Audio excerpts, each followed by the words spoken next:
Here's number 8. A lawnmower of mass 12 kilograms is being pushed by a force of 150 newtons horizontally and 40 newtons down. If the kinetic coefficient of friction between the wheels and the grass is 0.9, find the force of friction acting on the lawnmower. Alright, so let's draw a picture here. Make sure my microphone is beside me. Right. Okay, we got, did you? 12 kilograms. It's being pushed by 150 horizontally, okay, and 40 newtons down. Now, why is it like that? Well, because when you push on lawnmowers, you push on the handle, and they're at an angle, right? But they haven't actually figured that out. And they've given you that the mu value is 0.9, right? It says find the force of friction that's acting. Now, it doesn't say anything about whether it's at a constant speed or not.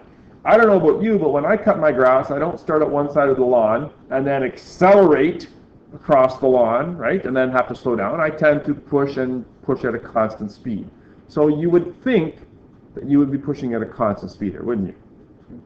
Most people, that's how they cut their grass, right? So let's just see what happens here. Now, the weight force is mass times gravity, so that's going to be 12 times 9.8. And what's that work out to? Like 118 or so? 117? 117.6, Mike? Okay. Now, the weight force is down and the normal force is up. The normal force has to match both the weight force and the 40 newtons. So like the normal force is going to be giant, right? So what I'm saying is that the normal force is equal to the weight force plus that vertical component. Why plus in this situation? Because you're not lifting, you're pushing down, right? You're increasing the weight. So it's going to be 117.6 plus 40. I get a normal force of around, oh, this is not good. Oh, I get a normal force of around 158. 158.6 maybe? 157.6, I think that's right. I think my notes, I went with what the textbook had, and of course they use significant figures. Silly textbook people. You just do that in your head. Yeah, you're right. I don't know why. Yeah, I know. My head's a little bit. Yeah. Okay, so mu is FF over Fn, right? What are they actually asking here?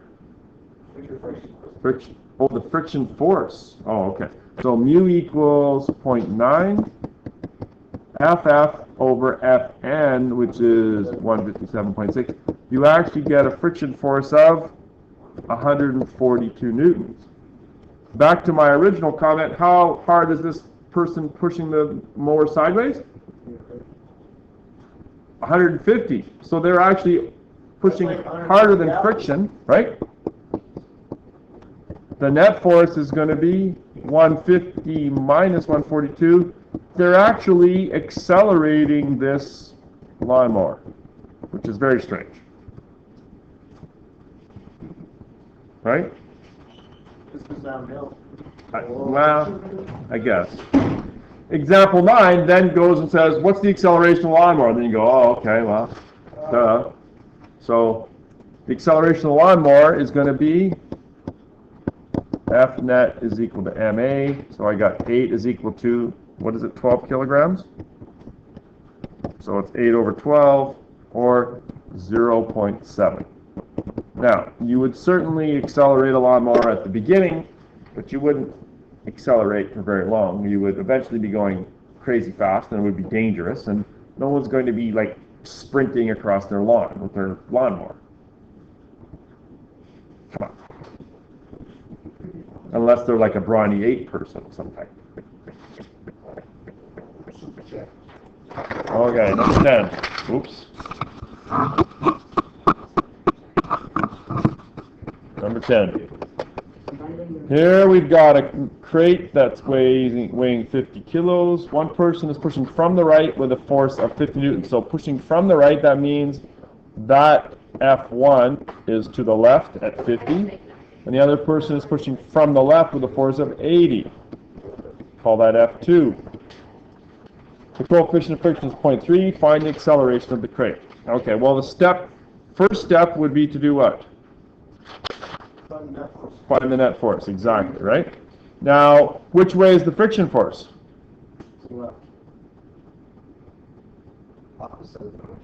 If there was no friction, which way would the thing move? It would move to the right. So if there is friction, then the friction force must be to the left, right? You can use that type of logic.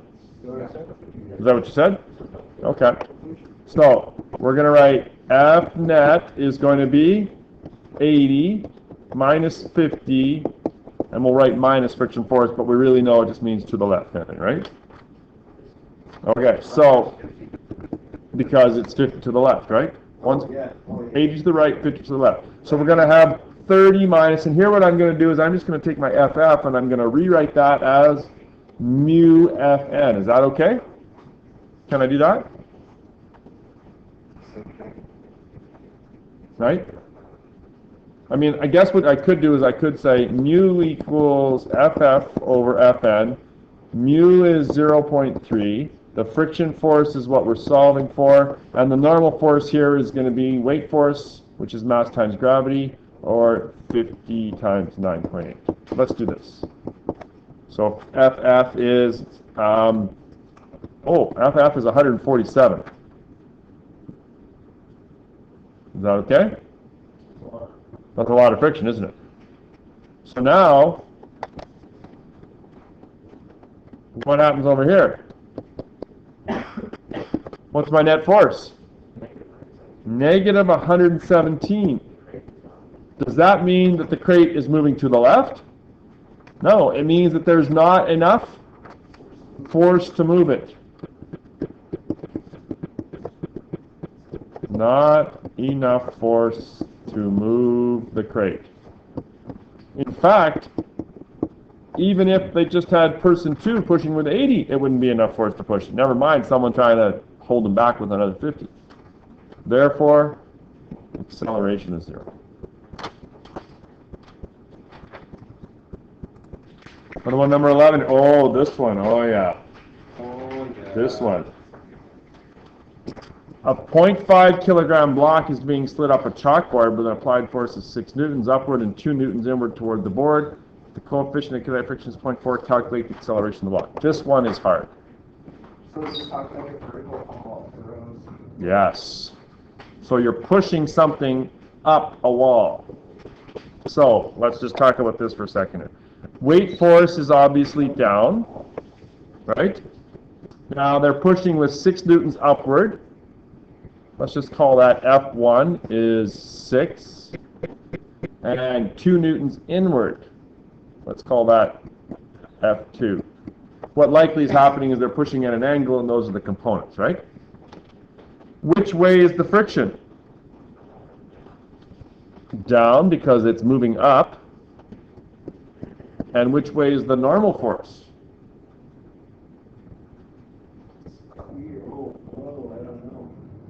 Which way is the normal force? Tell me, what do you think? Away from the wall. To the left? Yeah, absolutely right. The normal force is this way. In fact, that's way too much. The normal force has to actually be how much? It has to balance this one, right? There's no net force left or right. So is that 2? So that's equal to 2. Whoops. Sorry about that. For those of you listening at home. It's just 2, right? Not negative. It would be equal to 2. You could put negative if you want, but it really doesn't mean anything, right? Let's just write here that the net, I'm going to write F net X, meaning the left and right net force has to be 0.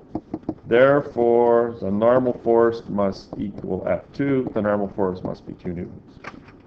Is that normal force contributing to the friction force? Yes, because that's what determines the friction force, is how much force there is pushing down or against the surface, right? So in this case here, mu equals FF over Fn. The mu value is 0.4. friction force, the normal force is 2, and you get an FF of 0.8. Did you give the friction force? No, you had to figure that out. It gave you the coefficient. So there's 0.8 newtons of friction acting down in addition to the weight force, right? So what is the, now, we need to calculate, we're going to have to find the weight force. Let's go ahead and do that. Gravity's pulling down on this block, 0.5 times 9.8, which of course is 4.9.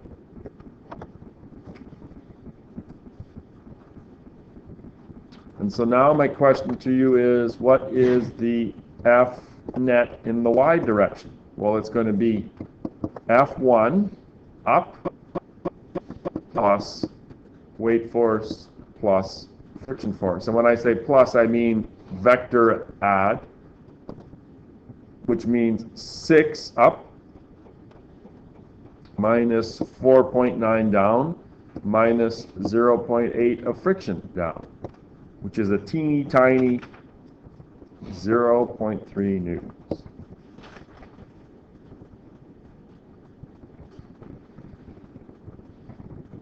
And now to find the acceleration. The acceleration is in the y-plane, so relatively simple. F net is equal to ma, 0.3, mass 0.5,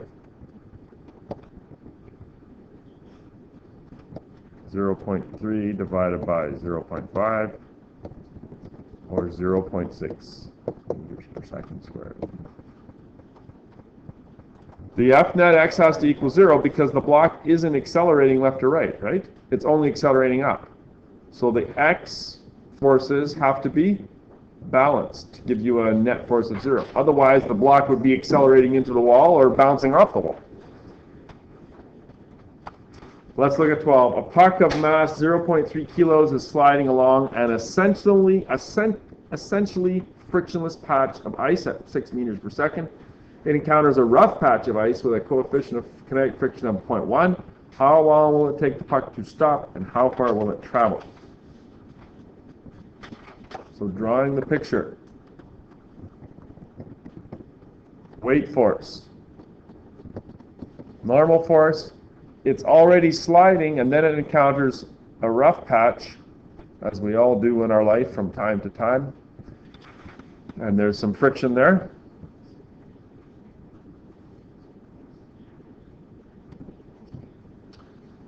The question is, how long will it take the puck to stop and how far will it travel? Here's another situation, Mike, where this time, I guess we could say that the F net y is equal to 0. How come? It's not accelerating up and it's not accelerating down, right? So in this particular case, the weight force is mass times gravity. Not in this particular case, it's always that. 2.9. Which means, therefore, do you guys know 3 dots means therefore? 3 dots in a triangle? Therefore, the normal force must equal to 2.9, right? And now I can get my friction force. Mu equals FF over Fn. 0.1 is equal to FF over my 2.9, 0.29.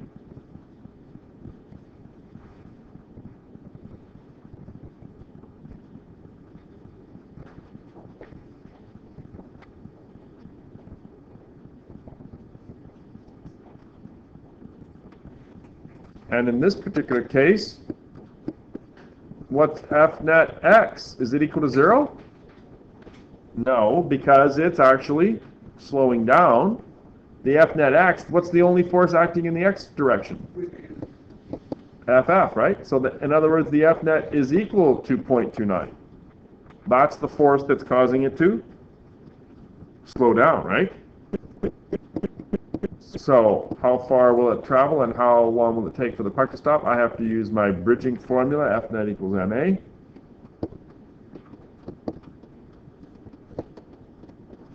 you should recognize that 0.29 over 0.3 is, for all intents and purposes, 1.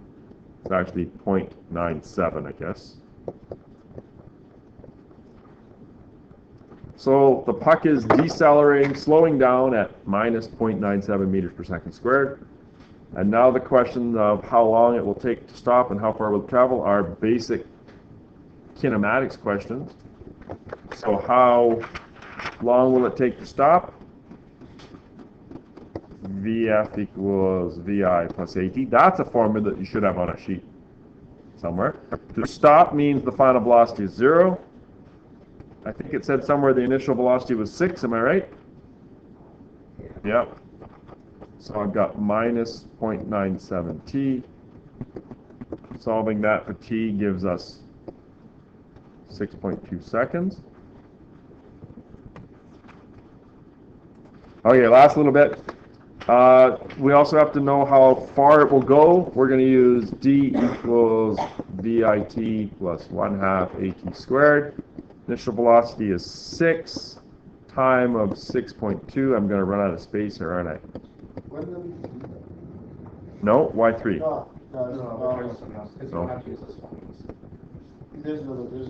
Might be able to, yeah. I get a displacement of 19 meters. That's pretty far, actually, isn't it?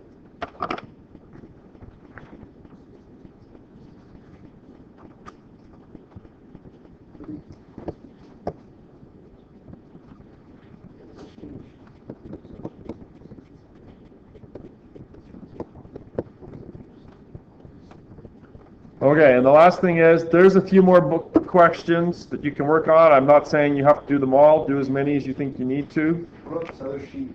Do as many as you think you need. Yeah, well, the other sheet is an actual hand-in, just for me to sort of get a sort of a temperature check on where you're at, kind of thing. So that one I would like. I'm away tomorrow and I'm away Monday, so you've got 2 days of work periods. Lots of stuff you can work on, and then we'll reconvene on Tuesday. If you could get that hand into me, if you could turn it into the sub on Monday, that'd be good. I might get to it and then give it back to you Tuesday, and then you'll have an idea of how you're doing. That is all.